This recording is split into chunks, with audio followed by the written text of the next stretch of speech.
नाज़रीन अस्सलाम वालेकुम। नाज़रीन, दो बहुत इंपॉर्टेंट डेवलपमेंट्स हमारे सामने हैं, एक तीसरी भी है, लेकिन पहले दो की बात कर लेते हैं। एक तो लाहौर हाई कोर्ट के एक बेंच ने इलेक्शन कमीशन पाकिस्तान को ये हुक्म दिया कि पीटीआई की 5 रिजर्व सीट्स पे जो लोग हैं उनको नोटिफाई किया जाए। ये वो फैसला है जिसे इलेक्शन कमीशन ऑफ पाकिस्तान ने रोक कर रखा हुआ था। इस फैसले के बाद एक लीगल ओपिनियन कम से कम ये है कि हमजा शहबाज की जो कानूनी हैसियत है, बिकॉज अब नंबर बराबर हो चुके हैं, कानूनी तौर पर पंजाब के चीफ मिनिस्टर नहीं रहे तारीख जब तक कि वो एक स्टे ऑर्डर हासिल नहीं करते। लेकिन दूसरी डेवलपमेंट भी बहुत अहम है, जहां सिंध के बल्दियाती इंतखाबात के ऊपर मुत्तहिदा कौमी मूवमेंट जो कि हुकूमत की पार्टनर है, उसने एक बहुत ही सख्त स्टैंड लिया। मैं आपको फॉर्मर मेयर ऑफ कराची जनाब वसीम अकरम साहब की मैं आपको प्रेस कॉन्फ्रेंस का टुकड़ा सुनाता हूं। इस तरह से इलेक्शन कंडक्ट किया है 14 अजला में, कहां कहां पोलिंग डिस्टर्ब हुई है, बहुत सी जगहों पे अमले को अगवा किया गया, एक शख्स शहीद हुआ। यूसी 6 नवाबशाह में इलेक्शन मुअत्तल करने पड़ गए, लड़ाई झगड़ा तखरीबकारी एक खौफ का आलम था। इलेक्शन कमीशन जिम्मेदार ठहराया जाएगा। यही तरीका जो अंदरूनी सिंध रहा है मार धाड़ से भरपूर, अगर कराची में इसी किस्म की जेरीमेंडरिंग की गई, इसी किस्म का इलेक्शन कंडक्ट कराया गया, खुदा ना खास्ता अगर वही फॉर्मूला यहां अप्लाई किया गया, ऐसा इलेक्शन होने नहीं देंगे। हम अपने वोट पे डाका नहीं डालने देंगे। अगर इलेक्शन कमीशन ने मेरी इन बातों का नोटिस नहीं लिया तो जिम्मेदार इलेक्शन कमीशन होगा और सिंध गवर्नमेंट होगी। एमक्यूएम जो कि हुक्मरान जमात का एक पार्टनर है, ये अब तक की एमक्यूएम की सबसे ज्यादा स्ट्रॉन्ग और सख्त पोजीशन है, जिसमें उन्होंने कहा कि अगर इलेक्शन कमीशन ऑफ पाकिस्तान ने इसी किस्म के इंतखाबात कराची में कराने की कोशिश की तो हम वो इलेक्शन नहीं होने देंगे, हम इसका रद्द अमल करेंगे, ये नामंजूर है। इलेक्शन कमीशन को इसका नोटिस जो है वो लेना पड़ेगा। स्टूडियो मेरे साथ तशरीफ रखते हैं पाकिस्तान पीपल्स पार्टी के सीनियर रहनुमा जनाब फैसल करीम कोंडी साहब, सेंट्रल सेक्रेटरी इंफॉर्मेशन है, इससे पहले मेंबर सीईसी भी हैं, फॉरेन अफेयर्स कमेटी के हैं, फॉर्मर डिप्टी स्पीकर रह चुके हैं पाकिस्तान की नेशनल असेंबली के। Very warm welcome to Faisal Karim Kundi sahab. MQM के रहनुमा वीडियो लिंक के जरिए रेहान हाशमी साहब मुझे ज्वाइन कर रहे हैं, फॉर्मर चेयरमैन हैं कराची सेंट्रल डिस्ट्रिक्ट के, फॉर्मर एमएनए भी हैं। इसके अलावा मुझे तहरीक इंसाफ के रहनुमा फारूक हबीब साहब भी ज्वाइन करेंगे वीडियो लिंक के जरिए फैसलाबाद से। और मेरे साथ हैं इस वक्त कॉन्स्टिट्यूशनल पाकिस्तान के प्रोमिनेंट कॉन्स्टिट्यूशनल एक्सपर्ट वकील जनाब अजहर सदीक साहब, जिन्होंने तहरीक इंसाफ का मुकदमा और केस भी लाहौर हाई कोर्ट में प्लीड किया। So very warm welcome to all my guest once again. मैं अगर सबसे पहले फैसल करीम कुंडी साहब, गुज़िश्ता कई बरस से इस किस्म के इंतखाबात होने बंद हो गए पाकिस्तान में, जिसमें इतनी वायलेंस हो, इतना तशद्दुद हो। इंतखाबात आपने देखा कि सवात में जो इंतखाबात हुए आपके खैबर पख्तूनख्वा के अंदर, वो कितने पुरअमन हुए। क्या वजह है कि सिंध में इंतखाबात में इतना तशद्दुद हुआ? बिस्मिल्लाहिर्रहमानिर्रहीम। देखें, कल इलेक्शन हुआ, स्वात में भी हुआ और सिंध में भी हुआ। सिंध में अगर हम देखें स्वात और सिंध के इलेक्शन में दो मुख्तलिफ चीज़ें थी। दो मुख्तलिफ चीज़ें थी। हाँ, सिंध में जो इलेक्शन था वो लोकल गवर्नमेंट का इलेक्शन था, और लोकल गवर्नमेंट का इलेक्शन बिल्कुल ही लोअर लेवल पर, जिसमें काउंसलर नाजिम ये लड़ते हैं, और वो मैं समझता हूँ घर घर का इलेक्शन था। क्योंकि जब काउंसलर बनते हैं तो हर यूनियन काउंसिल में, विलेज काउंसिल कहें, जो भी कहें, वहाँ पर हर मतलब एक कौम से, इन मतलब एक कौमियत से लोग लड़ रहे होते हैं इलेक्शन। ट्राइबल का सिस्टम होता है, बाकी चीज़ें भी होती हैं, कौम के बंदे, तो उसमें जो है वहाँ पर हुआ है, वायलेंस भी हुआ है, लड़ाई झगड़े भी हुए हैं। हुकूमत ने या पुलिस ने कोशिश भी की उसको कंट्रोल करने की, कई जगहों पे पोलिंग रीपोलिंग की तरफ चले गए, वहाँ पर जो है अनफॉर्चुनेट इंसिडेंट भी हुए। इस तरह बाकी सूबों में भी, जैसे केपी में बल्दियाती इलेक्शन हुए, वहाँ पर तो एक ज़माने में वफाकी वजीर बक्से उठा के पुलिस स्टेशन से ले गए थे। क्या हुआ था? वफाकी वजीर पुलिस स्टेशन से बक्से भी उठा कर ले गए थे। वफाकी वजीर ले गए थे? बिल्कुल। लोकल गवर्नमेंट के इलेक्शन है, ये कब की बात है? ये पीटीआई की हुकूमत की बात है। साल कौन सा है? पिछला जब इलेक्शन था बल्दियात का, वहाँ से जो है डेर इस्माइल खान से वफाकी वजीर अली अमीन गणपुर साहब जो है, दो फेज थे ना इसके, पहला और दूसरा? नहीं, दो फेज थे। इससे पहले जो इलेक्शन था, इससे पहले जो इलेक्शन पीटीआई का था, तो ये वायलेंस देखें, ये हमारे लोग आप कह रहे हैं कि बल्दियाती इंतखाबात में होती, ये फारूक हबीब साहब ने सुन लिया? बल्दियाती इलेक्शन या जो भी इलेक्शन हो, अगर देखें फॉर एग्जाम्पल, अगर मैं आपके मुकाबले में इलेक्शन लड़ रहा हूँ, ठीक, अगर मैं कोई गलत काम करने की कोशिश करूंगा, आप उसको ये तो नहीं कहेंगे कि मैं जमहूरी तरीके से, मैं तो खैर लड़ूंगा ही नहीं इलेक्शन, मतलब गलत एग्जाम्पल। मैं फॉर एग्जाम्पल दे रहा हूँ ना, आप न लड़ें, मतलब है कि मेरा काम नहीं है। नहीं, मैं एग्जाम्पल दे रहा हूँ। चलो, मैं फारूक हबीब साहब और मैं फारूक हबीब और आप लड़ सकते हैं। मैं अगर एक गलत काम करूंगा या वायलेंस करूंगा तो डेफिनेटली वो पार्टी जो है, फारूक हबीब साहब जो है, वो भी उसको काउंटर करेंगे, तो बैठेंगे नहीं, ठीक है, आप समझे कि इनफरादी लोगों को आप ये लड़ाई, आप ये चीज़ कर लें, मेरे साथ गलत काम कर लें, यहाँ पे मारकुटाई कर लें, मैं जाके इलेक्शन कमीशन में कंप्लेंट करूँगा और अदालत में लड़ूंगा, ठीक है। लेकिन ये एक ऐसी होते हैं कि जहाँ पर हमारे लोग खड़े होते हैं, पॉलिटिकल पार्टीज़ के होते हैं, ग्रुप्स के लोग खड़े होते हैं, जिनका आपस में भी बड़ा सख्त टसल होता है नाजिम बनने के लिए, काउंसलर बनने के लिए, तो वायलेंस नहीं होना चाहिए। हमें सब्र बर्दाश्त का मादा होना चाहिए हमें। लेकिन जब होता है तो आप उसको कंट्रोल नहीं कर सकते, वो लगे रहते हैं। लेकिन जहाँ पर बहुत ज़्यादा वायलेंस हुआ वहाँ पर री इलेक्शन हुआ है, और हम उम्मीद करते हैं कि इस चीज़ को देखते हुए अगला जो स्टेज होगा इसमें इस किस्म की ऐसा नहीं हो सकेगा। रेहान हाशमी साहब मुत्तहिदा कौमी मूवमेंट के रहनुमा है। रेहान हाशमी साहब, अगर मैं कुंडी साहब की बात को समझ सका तो वो कहते हैं कि ये इसलिए वायलेंस हुई है कि जो लोकल गवर्नमेंट के इलेक्शंस होते हैं उसमें इनफरादी लोग होते हैं, ये जनरल इलेक्शंस की तरह नहीं होते, ये MNA MPA का इलेक्शन नहीं होता, और यहाँ पर इस किस्म की वायलेंस हो ही जाती है। ये लोगों का इनफरादी फेल है, ये कोई पीपल्स पार्टी या इंतजामिया की तरफ से नहीं हुआ। बिस्मिल्लाहिर्रहमानिर्रहीम।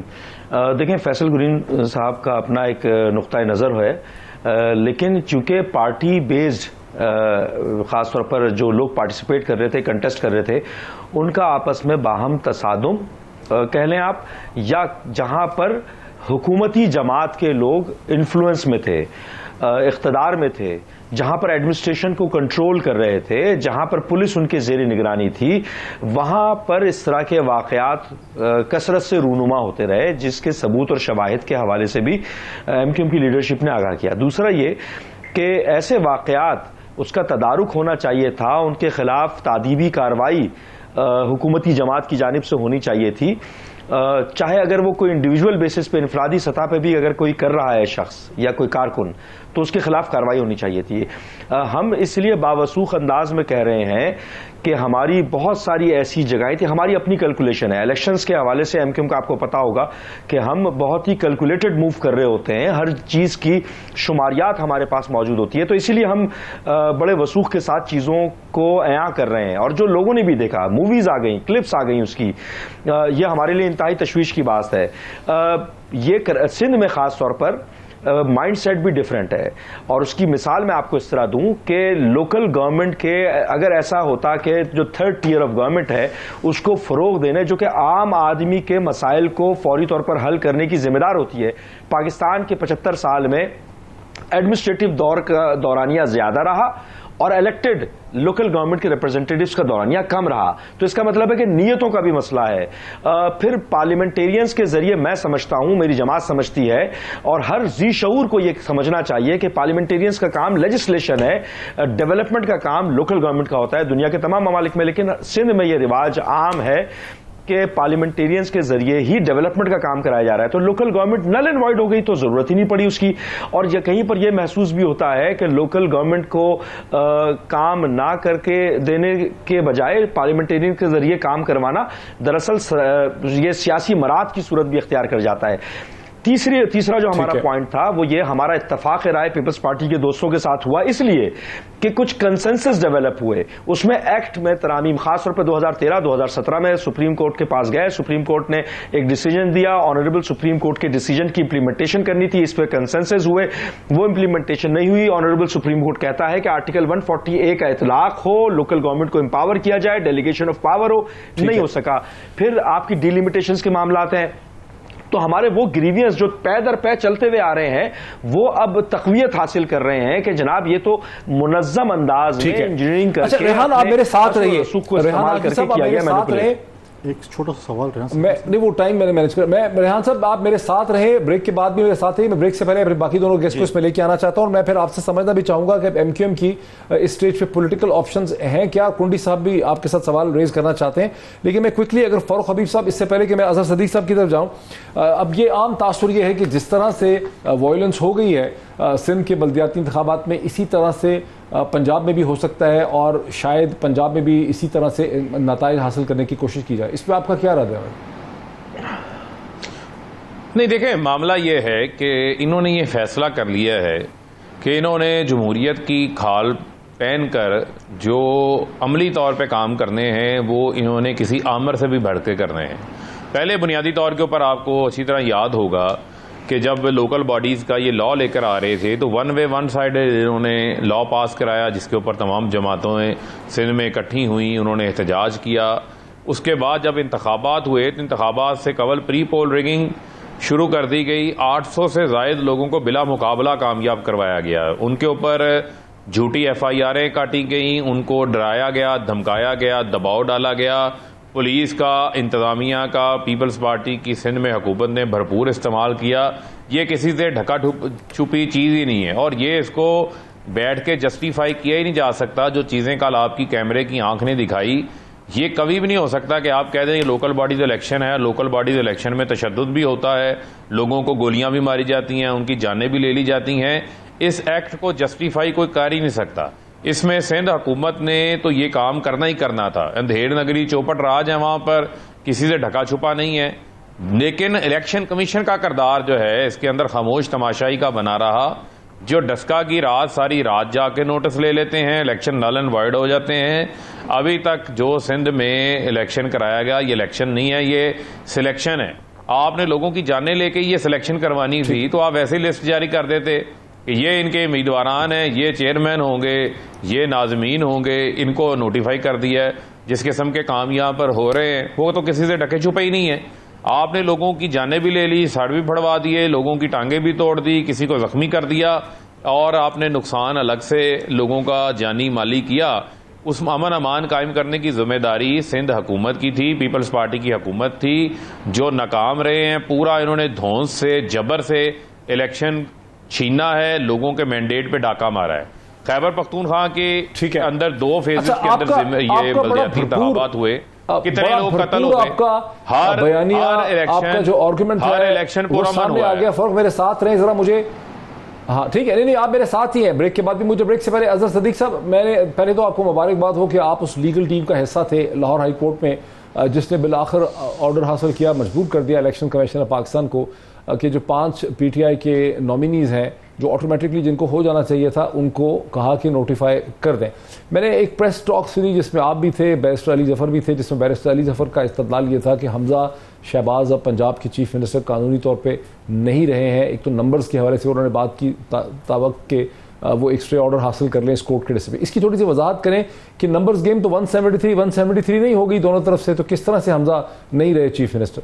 अच्छा डॉक्टर साहब, एक मैं छोटा सा कमेंट दूंगा। बुनियादी तौर पर इलेक्शन कमीशन के 2 ऐसे एक्शन हो गए हैं। एक तो सिंध के अंदर जो इलेक्शन हुए हैं, आइन के आर्टिकल 218(3) की वायलेशन है, सिंध लोकल गवर्नमेंट एक्ट का, और जजमेंट्स ऑन दिस सब्जेक्ट के ऊपर अभी तक, यानी आपको तारीख मौजूद है, और मैंने बाकायदा कंटेम्प्ट ऑफ कोर्ट की प्रोसीडिंग भी फाइल की है, जो यूसुफ रजा गिलानी के इलेक्शन में कहा था कि सर्टन इश्यूज आपने टेकअप करने हैं, उन्होंने टेकअप नहीं किए। अब आ जाते हैं जो आप पंजाब के हवाले से जो बात करना चाह रहे हैं। पंजाब की अगर इलेक्शन को अगर आप देखें, जो जिमनी इलेक्शन के कॉन्टेक्स्ट में है, हर कोई, यानी आईने पाकिस्तान 1973, इन तमाम सियासी जमातों ने इकट्ठे होकर 18वीं तरमीम के अंदर चीजें तय कर दी थी, और आइन का आर्टिकल 226 सब आर्टिकल 6 और आर्टिकल 106(1)(c) इसके अंदर बड़े वाज़ेह तौर पर है कि ये पहले जब असेंबली वजूद में आएगी उस वक्त पार्टी लिस्ट बनेगी और मुतनासिब नुमाइंदगी के जरिए वो सीटें दे दी जाएंगी। वो सीटें कल कम या ज्यादा नहीं होनी है, वो जिस पार्टी को सीटें एलोकेट हो गई हैं असेंबली के वजूद तक ऐसा ही रहेगा। और यही बात थी, लेकिन इलेक्शन कमीशन ने तो कमाल कर दिया, उन्होंने अपने आप को अदालत भी बना लिया और उन्होंने इंटरप्रिटेशन भी शुरू कर दी, यानी आर्टिकल 175 की खुल्लम खुल्ला खिलाफवर्जी कर दी। और कमाल की बात सबसे बड़ी ये है, अटॉर्नी जनरल को भी मुआवनत के लिए बुला लिया, एडवोकेट जनरल भी, दोनों ही एक सियासी जमात के ताल्लुक उनका है, उनको वहां बैठकर बुला लिया। और लाहौर हाई कोर्ट के अंदर भी यही बहस करने की बात होती रही, बल्कि आज तो कोशिश की गई कि जनाब डिस्क्वालिफिकेशन और डी सीट में जरा फर्क रखा जाए, कि डिस्क्वालिफिकेशन और चीज है, डी सीट होना और चीज। दोनों का मकसद यह है कि डी आपको सीट खाली करनी और दूसरे बंदे ने आकर इलेक्शन लड़ना है। और एक और जो साथ अदालत, अजहर सदीक साहब मुझे एक ब्रेक लेनी है, अजहर सदीक साहब एक ब्रेक लेनी है। मैं ब्रेक के बाद इसी पॉइंट से मैं ये समझना आपसे ये चाहता हूं कि अब हमजा शहबाज की कानूनी हैसियत इस वक्त क्या है और अब आगे होगा क्या पंजाब की सियासत में। मैं एक ब्रेक के बाद फिर अजहर सदीक साहब से बात का आगाज करता हूं after the break. Welcome back. मैं अजहर सदीक साहब के पास दोबारा चलता हूं। अजहर सदीक साहब उस लीगल टीम का हिस्सा थे जिसने लाहौर हाई कोर्ट से फैसला हासिल किया है इलेक्शन कमीशन ऑफ पाकिस्तान के खिलाफ, जहां इलेक्शन कमीशन ऑफ पाकिस्तान को यह हुक्म दिया गया है कि आप PTI के 5 लोग जो नॉमिनेटेड थे, जो ऑटोमेटिक होना चाहिए था, उनको आप जो है उनको आप उसका फैसला करें, उनको लगाएं, आप उसको नोटिफाई करें। अजहर सदीक साहब, मेरा सवाल ये है कि अब हमजा शहबाज के पास कितने नंबर हैं, PTI के पास, PMLQ के पास कितने नंबर हैं, इसकी इंप्लीकेशंस क्या है स्टेज पे? डॉक्टर साहब एक बात समझिएगा, मैजिकल फिगर जो है ना अंडर आर्टिकल 106 के तहत 371 है, उसकी सिंपल मेजोरिटी 186 बनती है। जब हमजा ने इलेक्शन लड़ा तो उन्होंने 197 वोट लिए 197। जब सुप्रीम कोर्ट की 17 मई का फैसला आ गया कि vote must not be counted and must be disregarded, तो 25 अगर वोट निकाल दे तो इस वक्त इनके पास 172 वोट हैं। इस वक्त गैर कानूनी और गैर आनी तौर पर ये विराजमान है सीट पे, इनके पास मेजोरिटी नहीं। और कमाल की बात है, एक्ट भी पास किए जा रहे हैं, कोई सादा अक्सरियत भी नहीं है, एक्ट भी पास किए जा रहे हैं। अभी तो किसी स्टेज के ऊपर फाइनेंस एक्ट भी कंट्रोवर्शियल बनेगा क्योंकि इनके पास सादा अक्सरियत मौजूद नहीं है। अब क्या है, लाहौर हाईकोर्ट से कल से हियरिंग दोबारा लार्जर बेंच के सामने आ रही है कि जहां इनकी डिस्क्वालिफिकेशन के हवाले से, रिमूवल के हवाले से मामला पेंडिंग है। अगर लाहौर हाईकोर्ट ने यह डिक्लेयर कर दिया कि 663A की जजमेंट का इतलाक माजी से नहीं, वो रिट्रोस्पेक्टिविटी तो होना ही होना है, तो उसके बाद क्या होगा? अगर ये 2 दिनों में, 3 दिनों में या 4 दिनों में, इस हफ्ते के अंदर अंदर आगे छुट्टियां हो रही हैं, तो उसके अंदर अगर ये डिक्लेयर कर देते हैं, ये तो वजीर आला पंजाब से रिमूव हो जाएंगे और पोजीशन आ जाएगी वापस वही, ना उस्मान बुज़दार साहब जो है वजीर आला के तौर पर वापस आ जाएंगे। दूसरी प्रेपोजिशन क्या है कि अगर इनके पास, दोनों के पास इस वक्त शायद सादा मेजोरिटी उस वक्त उतनी नहीं है, तो ये 17 मई तक जाकर मामला जो आएंगे अगले इलेक्शन के कॉन्टेक्स्ट में, कि मौजूदा इलेक्शन हो जाए और उसके बाद वजीर आला पंजाब के कॉन्टेक्स्ट में इलेक्शन हो और पोजीशन सारी सामने आ जाए। लेकिन उसके अलावा एक और बड़ा नहीं, आप ये कह रहे हैं कि नहीं, आप ये कह रहे हैं कि नहीं, आप ये कह रहे हैं कि अगर अब लाहौर हाई कोर्ट इतनी जल्दी तो फैसला करेगी नहीं ना, जिस बड़े बेंच की आपने बात की है, बिकॉज अभी हम खड़े हैं 27 जून में और इलेक्शन होने हैं 17 जुलाई को, तो लाहौर हाई कोर्ट फैसला ऐसा करने नहीं लगी जिससे कि हमजा शहबाज की पोजीशन खराब हो जाए। अच्छा, ये डॉक्टर साहब कानूनी और आईनी तौर पर हमने सारा सामने रखना है। आज पीटीआई को एक बड़ा फैसला तो ले लिया है कि 5 उनकी सीटें जो है ना वो वापस आ गई हैं। इसको इंट्रा कोर्ट अपील में या कहीं और चैलेंज करने की ये बातें करते रहेंगे, लेकिन ये बात तो बड़ी वाज़ेह तौर पर है ना कि सुप्रीम कोर्ट की जो इंटरप्रिटेशन है आर्टिकल 63A की, ये जिस दिन से आई है उस दिन से इंटरप्रिटेशन होनी है, और उसको अगर सामने रख के तो वोट तो काउंट होने नहीं है, डिसरिगार्ड हो रहे हैं। सिर्फ एक देखें, एक और बड़ा अहम इशू चल रहा है कि जो इनको हलफ दे के वजीर आला बनाया गया, हलफ तो अब लाहौर हाईकोर्ट का इख्तियार कहां से आ गया कि कई स्पीकर नेशनल असेंबली से ले, ये वाला मामला भी अंडर चैलेंज है। तो ये इकट्ठे सारे मामले लाहौर हाईकोर्ट के सामने, और मैं बासियत student of law, it's very difficult, मेरे लिए तो बड़ा मुश्किल है इस बात को हजम करना कि लाहौर हाईकोर्ट ये डिसमिस कर देगी और ये कहेगी कि हमजा शरीफ को जो है ना वोट काउंट होंगे। सुप्रीम कोर्ट कह चुकी है, तो इसलिए मुझे तो नहीं नजर आता, मुझे तो यही नजर आता है 1 दिन 2 दिन 3 दिन कितने दिन रखेंगे आप? बात आपकी समझ में आ गई। मेरे साथ रहे, मेरे साथ रहिए अजहर सदीक साहब, मेरे साथ रहिए। फैसल करीम पुर साहब, आपने फारूक हबीब साहब को भी सुना, आपने रेहान हाशमी साहब को भी सुना। दोनों का इस्तदलाल ये है कि मिली भगत जब तक नहीं थी पीपल्स पार्टी की सिंध हुकूमत की, इस किस्म की वायलेंस जो है हो नहीं सकती जैसी हुई है सिंध में। नहीं, मैं इससे एग्री नहीं करता हूँ। देखें, पॉलिटिक्स में ये नहीं है कि हुकूमत ने कहा कि आप वायलेंस करें। हम कभी भी हुकूमत ये नहीं कहती कि आप पुलिस स्टेशन पर वायलेंस करें, और ये है। दूसरी बात यह है कि फारूक हबीब साहब या MQM के भी वहाँ पर कैंडिडेट थे, लेकिन ये भी देखा जाए कितने कैंडिडेट्स कहाँ पर थे और कितनी, आप तो सर्वे वगैरह भी करते हैं, और क्या पोजीशन थी। दूसरी बात यह है कि रेहान हाशमी साहब ने बड़ी अच्छी बात की कि फ़ंड्स बल्दियाती निज़ाम के साथ होने चाहिए। हम तो अभी भी कहते हैं, मैं तो अभी भी इस पर हूँ कि MNA-MP का काम नहीं है कि वो गलियाँ नालियाँ बनाए या सूर्य सिस्टम को ठीक करे, यही करे। वो तो लोकल गवर्नमेंट किस लिए, इसी चीज़ों के लिए होती है ना। वो काम MNA करें, ये आए हमारे साथ मिलें, और इनका जो हमारे साथ अभी एक कमेटी जो बनी है सिंध की, हमारी हुकूमत की, और इनकी आपस में बैठे हैं, इन्होंने कोई मुआहदा भी किया जो हमारे इत्तेहादी हुकूमत के है, तो उसमें इस चीज़ को भी पुट अप करते और उसके ऊपर हम डिस्कशन करते कि ये पावर जो है लोकल गवर्नमेंट्स को होनी चाहिए, ना कि MNA-MPs को होनी चाहिए।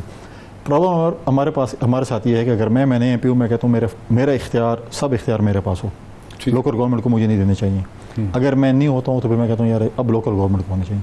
और ये मतलब है कि होता है, क्योंकि ये 1985 में जब जुनेजो साहब की हुकूमत आई थी और पार्लियामेंटेरियंस को थोड़ा खुश करने के लिए वो फंडिंग शुरू होगी कि आप पार्लियामेंटेरियन को फंडिंग शुरू करें ताकि वो जो है अपने हलकों में काम करें और लोगों को ओबलाइज करें, और वो सिस्टम आगे चलता चलता वो यहाँ तक पहुँचे। अब तो अरबों रुपए जो हुकूमत के हैं। अच्छा, फारूक हबीब साहब का आर्गुमेंट ये था कि चूंकि पार्टी बेसिस पे हुए ना ये इलेक्शन, वो कहते हैं कि चूंकि गैर पार्टी बेसिस, इसलिए पार्टी की जिम्मेदारी बनती। देखें, अगर मैं एक पार्टी का वहाँ पर इलेक्शन लड़ रहा हूँ और मेरा ओपोनेंट किसी और पार्टी का, मैंने जैसे पहली मिसाल दी, वो कोई हालात ख़राब करेगा तो क्या मुझे पार्टी कहेगी कि आप फिलहाल सब्र करो, वो करें, तो फिर हम इलेक्शन कमीशन में जाके इसका करेंगे।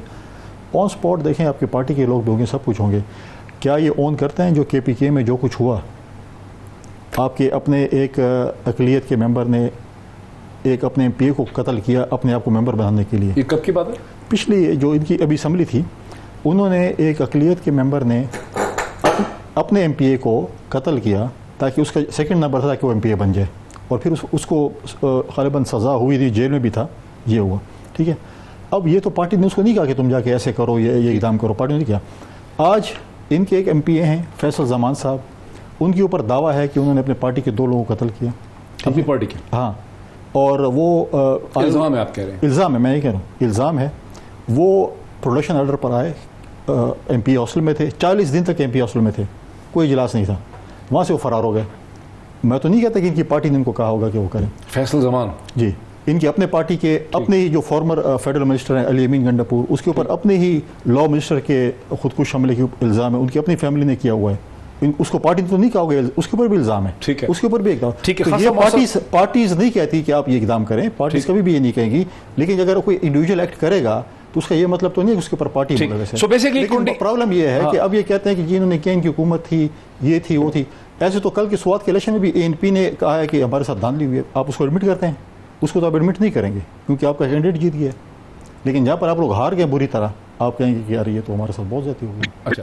अच्छा फारूक हबीब साहब, मैं थोड़ा सा आगे बढ़ता हूँ क्योंकि अभी ब्रेक में मेरी कुंडी साहब के साथ बात हो रही थी, तो कुंडी साहब का कहना था कि मुझे सिर्फ इसको रिस्पॉन्ड कर लेने दें, सीटों जहाँ इलेक्शन होने 17। जी मैं सिर्फ इसको, आपका सवाल भी आप कर लें, मैं साथ इसको भी रिस्पॉन्ड कर देता हूँ, आप सवाल भी कर लें। मेरा सवाल यह है कि जो 20 हलकों में नशस्तों पे इलेक्शन होने हैं 17 जुलाई को, उस पर कुंडी साहब ने मुझे ये बताया, मैंने पहले भी सुना था कि 10 तो इंडिपेंडेंट ही वहाँ से कामयाब हुए थे, वो पीटीआई के टिकट पे खड़े ही नहीं हुए। दूसरा उनका कहना है कि अगर आप इतने कॉन्फिडेंट हैं तो वहाँ पर आपकी कोई इफेक्टिव कैंपेनिंग चल नहीं रही, आप लोग तो टीवी पे कर रहे हैं, ये वर्कर्स कन्वेंशन किए इमरान खान साहब या खाली 4, दोनों चीज़ों का जवाब है। नहीं देखें, बुनियादी तौर के ऊपर एक तो है जो पंजाब के अंदर 20 हलकों के अंदर ज़मीनी इंतखाबात हो रहे हैं, उस पर मैं बाद में आ जाता हूं। देखें आप, फिर मैं आपको कहूंगा कि कल सिर्फ कोई एक यूनियन काउंसिल या एक ज़िले का मामला नहीं था। कल सिंध के 14 अजला के अंदर पहले फेज़ के अंदर इंतखाबात हो रहे थे, और अक्रॉस द बोर्ड हर ज़िले के अंदर, हर तालुके के अंदर, हर तहसील के अंदर आपने देखा कि वहां पुरतशद्दुद कार्रवाइयां नजर आ रही थी। लेकिन अगर कोई नजर नहीं आ रहा था तो वो लॉ एंड ऑर्डर की जो फोर्सेज हैं वो नजर नहीं आ रही थी। उसका मतलब ये है कि उनको गवर्नमेंट की तरफ से डायरेक्शन थी कि जो पीपल्स पार्टी के उम्मीदवारान हैं वो जो मर्जी करें, कानून हाथ में लें, आपने ये सब कुछ होने देना है। उसको कंट्रोल किया जा सकता था, लेकिन उसको कंट्रोल नहीं किया। वो जिम्मेदारी इनके ऊपर ही आयद होनी है आके। जहां तक रह गई आप पंजाब के बाई इलेक्शंस के हवाले से, तो डॉक्टर साहब इस वक्त जो पोजीशन है पाकिस्तान की आवाम की, कल 4 लाहौर के हलकों के अंदर इमरान खान साहब गए हैं, हर जगह के ऊपर जो है जो वर्कर्स कन्वेंशन थे वो बड़े बड़े जलसों के अंदर बदल गए। और आपने ये भी देख लिया कि गैलप पाकिस्तान का सर्वे आया, और गैलप के अमूमन सर्वे जो हैं वो इनके हक में आते रहे, लेकिन वहां पर 66% पाकिस्तानी जो हैं वो इमरान खान को वजीर आज़म से हटाने के ऊपर नाखुश हैं। आज असलम भूतानी साहब लसबेला गवादर की सीट से आज़ाद मुंतखब हुए, 3.5 साल वो हमारे साथ रहे, अब वो चले गए सरदारी साहब की मोहब्बत में, आज उन्होंने कहा है, लेकिन 70 रोज के अंदर उनको इमरान खान याद आ गया है। आज वो इमरान खान के अच्छे कामों की मिसालें दे दे कर असम्बली के अंदर एक किस्म का उन्होंने अपना बयान जो है वो जारी किया और इन सबको जो है वो तनबीह की है। ये जो इत्तेहाद बना है ये गैर फितरी इत्तेहाद है, इस इत्तेहाद ने डिलीवर भी नहीं करना। ये सिर्फ चाहते हैं ताकत के जोर में सिंध पीपल्स पार्टी काबू कर ले, पंजाब PMLN काबू कर ले। अब ज़िमनी इंतखाबात में अवाम ने इमरान खान को वोट डालना है, ये हमें वोटों से शिकस्त नहीं दे सकते।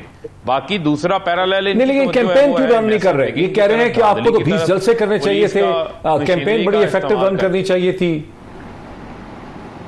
कैंपेन कह रहे हैं एग्रेसिव नहीं है, अगर आपको एतमाद है तो फिर कैंपेन भी होनी चाहिए। नहीं, हमारी देखें, आप अगर पंजाब में ज़िमनी इंतखाबात की कैंपेन की बात कर रहे हैं, वो तो कल आपने लाहौर के मनाजर देख लिए, और अभी अगले हफ्ते से ये 2 जुलाई का हमारा जब परेड ग्राउंड का एहतजाजी जलसा है, इसमें तो आप देखेंगे कि लाखों लोग आ रहे हैं। लेकिन इसके बाद इमरान खान साहब हर पंजाब का जो ज़िमनी इलेक्शन जिन हलकों में हो रहा है, 14 अजला में हो रहे हैं ज़िमनी इंतखाबात, वहाँ पर जा रहे हैं। उन तमाम सीटों के ऊपर उन्होंने मूवमेंट चलानी है, जलसे करने हैं। आपको वहाँ भी अंदाज़ा हो जाएगा कि पब्लिक कहाँ खड़ी है। आज पब्लिक जो अपने मूड का पहले इजहार कर चुकी है, 76% पाकिस्तानी मुल्क में फौरी इंतखाबात चाह रहे हैं, ये अब उसको ताकत के जोर से रियासती जबर करके रोकना चाहते हैं, ये रोक नहीं सकेंगे। लोगों का खौफ उतर गया हुआ है। अब ये लोगों को इश्तियाल की तरफ जो है वो लेके जाना चाहते हैं, जिससे मुल्क का नुकसान होगा और जिम्मेदार फिर कल को ये खुद होंगे। जरा अब रुकिए मेरे साथ, ब्रेक से पहले मुझे जरा रेहान हाशमी साहब को लेने दीजिए, अपनी राय रेहान हाशमी साहब को लेने दीजिए मुझे। रेहान हाशमी साहब, MQM जो है वो एक बहुत इंपॉर्टेंट जुज़्व है। आपके 6 मेंबरान जो है वो नेशनल असेंबली में है। शहबाज शरीफ साहब की हुकूमत 1 या 2 वोटों की ऊपर खड़ी हुई है। अगर आपकी ग्रीवेंसेस हैं जैसा कि आपने एक्सप्लेन किया, तो आपका लाहे अमल क्या है? क्या आप में और तहरीक इंसाफ में कुछ सुलह हो सकती? देखिए, मैं एक चीज़ अर्ज करूं, रिकॉल करवाऊं, 3.5 साल से थोड़ा सा ज़्यादा अरसा हमारा PTI के साथ इल्हाक रहा, कोलिजन रहा, और उसमें भी बहुत सारे ऐसे मौक़े आए और जो कंडीशंस थी वो यही थी कि कराची पैकेज, हमारे लीगल दफातर खोलने के मामलात, हमारे मिसिंग पर्सनस और दीगर इशूज़ जो थे हमारे, वो उनके साथ रहा। उसमें कुछ चीज़ों पर अमल दरामद का सिलसिला निस्बतन बहुत ही मामूली सा शुरू हुआ और अक्सर चीज़ें पाउज रहीं, वो हमारा ग्रीवियंस था।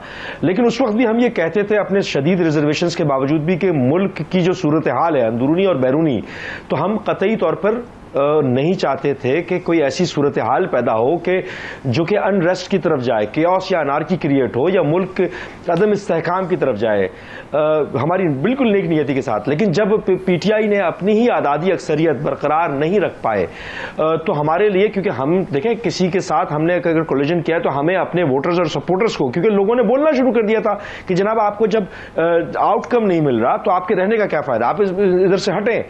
तो फिर हमने आज़ादी अक्सरियत की बुनियाद पर जिनको ऑप्ट किया, अब हमारा तो रिजर्वेशन है, हम इंडिपेंडेंट पॉलिटिकल पार्टी हैं, हम अपने लोगों के ग्रीवियंस को, इशू को रिजॉल्व करने के लिए अगर किसी के साथ भी जो सियासी इलाक बनाते हैं तो उसमें हमें रिजल्ट्स चाहिए, लोगों को रिजल्ट्स चाहिए, हमें अपने लोगों को जवाब देना होता है। कराची का खासतौर पर अर्बन सिंध की बात करूं मैं बिलखुसूस, वहां पर अभी क्या रिजल्ट चाहिए जो नहीं मिल रहे आपको? 70% रेवेन्यू कलेक्ट करते हैं, क्या रिजल्ट चाहिए जो जरदारी साहब से नहीं मिल रहे? सबसे इंपॉर्टेंट चीज मैं अर्ज कर रहा हूं जो जरदारी साहब ने कंसेंसस किया और इस बात पर इत्तफाक राय हुआ कि लोकल गवर्नमेंट को एम्पावर्ड लोकल गवर्नमेंट होनी चाहिए।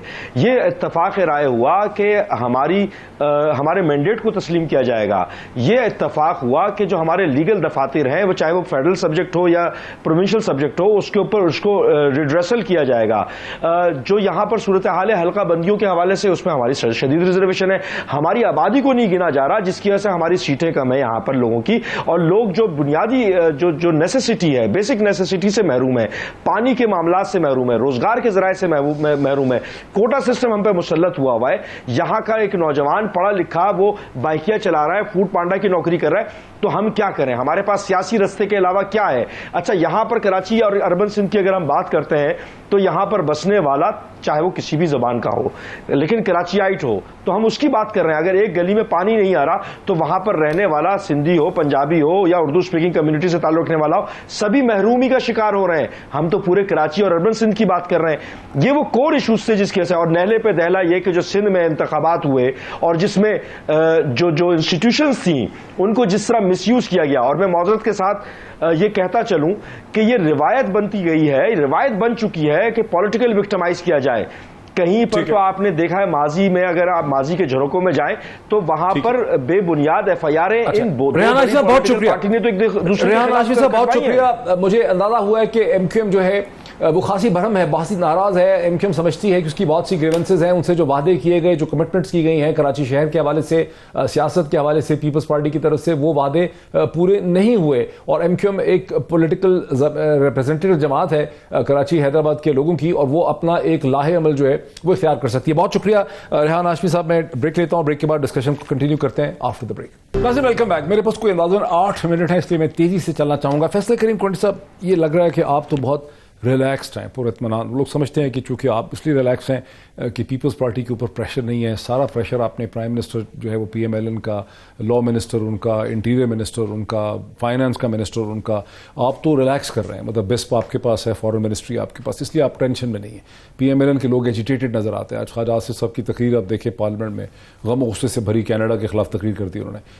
तो क्या वजह है कि आप लोग इतने रिलैक्स? देखिए, जितनी भी इत्तेहादी जमातें हैं वो हुकूमत के हिस्से हैं। रिलैक्स की बात नहीं। अगर आप ऐसे कहें कि आप रिलैक्स हुए और आप क्या कहते हैं हम यहाँ पर मुंह लटका के आ जाएं और टेंशन में बैठे रहें कि जी हम, आपने देखा है जिस तरह से नून के लोग जाते हैं टीवी प्रोग्राम से, वो कितने गुस्से में? नहीं, अब मैं तो किसी की जो है ना वो नहीं कर सकता कि वो किस तरीके से जाए, किस तरह से जाए, या क्या वहाँ पर क्या कहे क्या ना कहे, लेकिन हमारी जो है वो कलेक्टिव रिस्पॉन्सिबिलिटी है और हमने इस चीज़ को देखें, बिल्कुल मुल्क बहरान में है, मुल्क मुश्किलात में है, ठीक है, उसको मुश्किलात से निकालना है। ठीक है, अगर हम भी ये कह दें कि जी हम बड़े मुश्किल में हैं और नहीं निकाल सकते, तो ये बात नहीं। हमने मुल्क को मुश्किलात से निकालना, लीडरशिप क्वालिटीज़ यही होती है। कलेक्टिव रिस्पॉन्सिबिलिटी है। तो जो मीडिया स्ट्रेटेजिक सेल का हम सुबह से सुन रहे हैं कि एक बन रहा है जिसको मोहतरमा मरियम नवाज हेड करेंगी और उसको फंडिंग, उसमें आप लोग शामिल है उस फैसले में? नहीं, मुझे इसकी इन्फॉर्मेशन नहीं, आपकी तरफ से मैं इन्फॉर्मेशन वो कर रहा हूँ। और ये चीज़ें देखिए, हमारा अपना मीडिया सेल है पाकिस्तान पीपल्स पार्टी का, हमारा अपना एक सिस्टम है। उसके अगर गवर्नमेंट कोई बन रहा है, गवर्नमेंट बना रही है, उसका अपना होगा, या PMLN बनाएगी उनकी अपनी पार्टी का होगा, या कोई और। लेकिन आप इसको सपोर्ट नहीं करते कि हुकूमत के और टैक्स पेयर के खर्चे के ऊपर एक स्ट्रेटेजिक सेल बनाया जाए? जो सुनने में देखें, उसके सुनने में आ रहा है, जब उसकी कोई ब्लैक एंड व्हाइट में होगी हुकूमत के खर्चे पर, इन प्रिंसिपल तो आप इसको सपोर्ट, हुकूमत के खर्चे पे दे, कोई पॉलिटिकल पार्टी हुकूमत के खर्चे पे चीज़ें नहीं कर सकती, और ये ऐसा हो ही नहीं सकता कि ऐसा नहीं हो सकता। कोई भी इन्वेस्टमेंट हुकूमत के पैसों पे नहीं करेगी, मैं यहाँ सेल बना लूँ हुकूमत के उस पर और कल हुकूमत खत्म हो जाए, वो सेल किधर जाएगा? और अगर ऐसा बनने का होता तो आप इसको सपोर्ट नहीं करेंगे, मुखालफत करेंगे? देखिए, कोई भी मरीम नवाज साहब ऐसा सेल नहीं बना रही, उनकी पार्टी के अपने सेल्स मौजूद हैं। ऐसे अगर कहे कि जी वो फलां बना रहा है और फलां बना रही है, तो ऐसे मतलब है कि आप उस पर करें। मेरे दोस्त ने बात की फ़ारूक हबीब साहब ने इंतशार की, तो क्या ये इंतशार नहीं जब एक साबिक़ वज़ीर आज़म और पार्टी का चेयरमैन कहे कि इन लोगों को हुकूमत देने से अच्छा था कि मैं इस मुल्क के ऊपर एटम बम फेंक दूँ, जिनके ये वज़ीर आज़म रहे थे, वो मुल्क को 3 हिस्सों में तकसीम करे, इंतशार नहीं है? इनका फॉर्मर डिप्टी स्पीकर कहे कि आप अपनी मिसाइल टेक्नोलॉजी चेक कर लें, वो न्यूट्रल ना हो गई हो, तो ये मुल्क का इंतशार नहीं है? किसके कहने पर बात कर रहे हैं, किसके लिए बात कर रहे हैं? आप अगर हिदार से जमहूरी तरीके से हटाए, ठीक है, आप लगे रहें इम्पोर्टेड हुकूमत फलां, आपके कहने से कुछ नहीं होता, ठीक है। लेकिन क्या आपको हमें भी डिक्टेटरों ने इक़्तिदार से उतारा था, हम पे अदम एतमाद कभी नहीं आया था। जिस तरीके से इनके इत्तेहादी जमातें जो हैं वो खफा होकर हमारे पास आई थी, ठीक, आपने कहा रिजर्वेशन होती है इत्तेहादी जमातों में, उसको दूर भी किया जाता है, लेकिन हमें डिक्टेटरों ने हटाया। कभी हमने ये बात नहीं की कि इस मुल्क पर हम एटम बम गिरा देंगे, मिसाइल टेक्नोलॉजी वाली बात कोई ज़्यादा। ये जो एटम बम वाली बात है, वो बेसिकली मुद्दा उनका ये है कि इमरान खान साहब जो है वो बहुत कुछ बोल देते हैं और जिम्मेदारी का सबूत नहीं देते।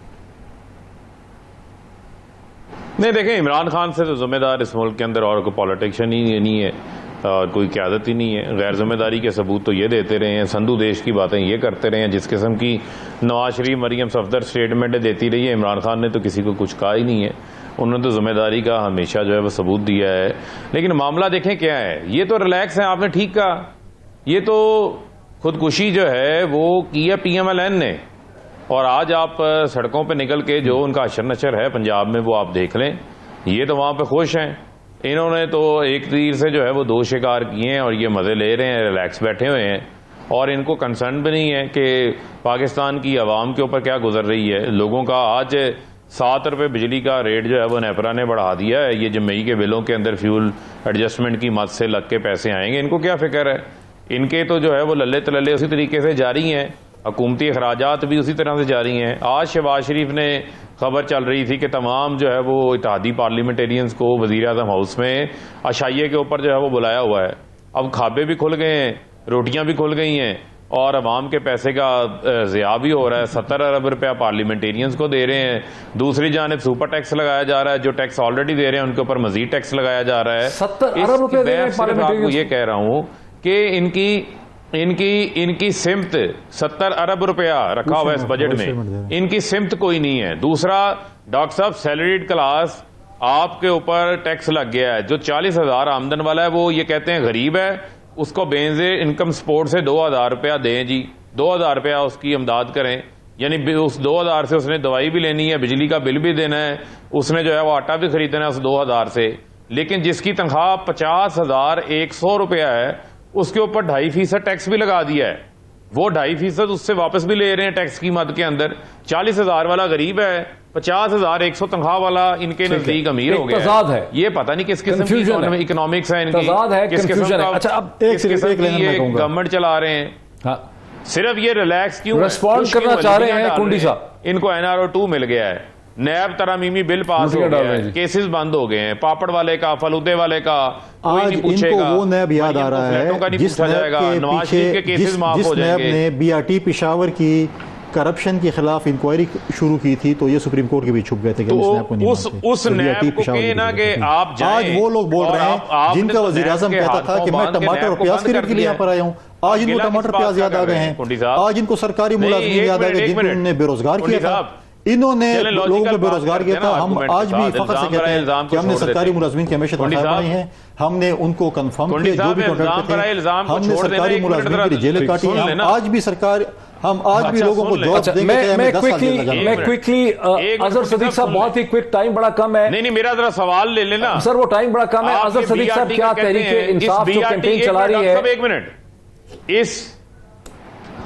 इस बीआरटी के केस को अब ये नैब चला सकता है? अगर इनके नजदीक बीआरटी में करप्शन हुई है, जो तरामीम इन्होंने कर दी हैं, क्या नैब उस केस को चला सकता है? आपने क्यों ये क्या एहतसाब ब्यूरो बातें पेशावर का करते बंद हैं? कर दिया नैब था? को इन्होंने बंद करना सारे था, केसेस आपके थे, ताला एहतसाब ब्यूरो लगाना पेशावर था, क्यों बंद वो हुआ? ताला आप इन्होंने बताएं लगा क्यों दिया बंद है। किया आपने?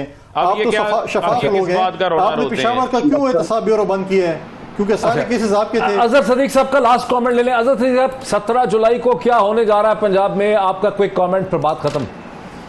डॉक्टर साहब, धांधली की पूरी तैयारियां जारी हैं। वजीर आला हाउस इस वक्त इलेक्शन ऑफिस बन चुका है। जो सेक्रेटरी, जो पर्सनल सेक्रेटरी है, उसने एडिशनल सेक्रेटरी कोऑर्डिनेशन की ड्यूटियां लगा दी हैं। डिप्टी सेक्रेटरी हर जिले का जायज नाजायज काम हो रहा है। इलेक्शन कमीशन को पता नहीं चलने दे रहा। डेवलपमेंट काम चल रहे हैं, व्हाट्सएप पे मैसेजेस आ रहे हैं, और तकरीबन स्पेशल ब्रांच, आईबी, ये सारे के सारे दिन रात लगे हुए हैं इस इलाके। और जो बाजार नजर आ रहा है वो तय किए बैठे हैं कि हम 15 सीटें जीत जाएंगे। और ये कॉल उनके हवाले से कह रहे हैं, जहां इलेक्शन कमीशन को इनके हर हल्के के अंदर बाकायदा खुद आके बैठ रहे हैं, तब होगा। लेकिन इलेक्शन साफ साफ मुझे नहीं नजर आ रहे हैं। 3 सीटें कम कर दी हैं। कोई कोशिश। साफ अच्छा, लोगों में वक्त हमारा खत्म हो गया, हमारा खत्म हो गया। 18 ये सीटें, बड़ी 18 बड़ी सीटें। भरपूर डिस्कशन नाज़रीन आपने देखी। फैसला आपके ऊपर छोड़ता हूं मैं। आज इतना ही, फिर मुलाकात होती है। बहुत शुक्रिया।